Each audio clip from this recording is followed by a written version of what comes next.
Maneno ya Waluhya niliwachua wakati tulikuwa na KADU. Sisi tulikuwa na chama ya Waluhya KADU. Waluhya walitoka kwa KADU wakaenda KANU. Mimi na Shikuku tumeleta Ford.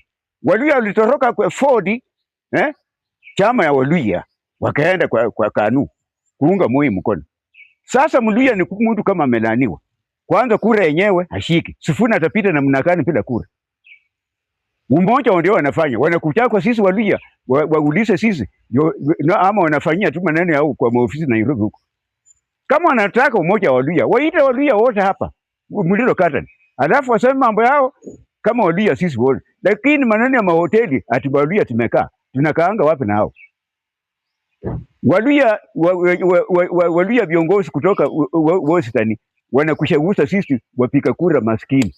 Kwa hiyo yenye wanasema yote hakuna mahali inaenda, kwa sababu hata Mluhya mwenyewe haheshimu mkubwa wake na mkubwa naye haheshimu mtoko. Waluhya tumetarawana.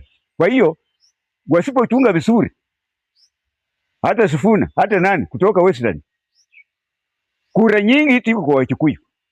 Hakuna Mkikuyu atampa Mluhya kazi ya president. Kura nyingi ziko kwa Wanandi. Hakuna Munandi atampa Mluhya kazi ya president. Kura nyingi labda ziko kwa Wachaluo. Hakuna siku ya Mchaluo na Mkikuyu na Munandi atapatia Mluhya kura ya president, kwa sababu sisi tumekitunisha. Uka ya kusema ati uwa amebutokea kunyanza ni ndoto.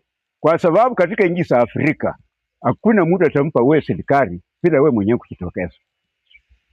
Bila kura wame itatoka namna gani kwa nini?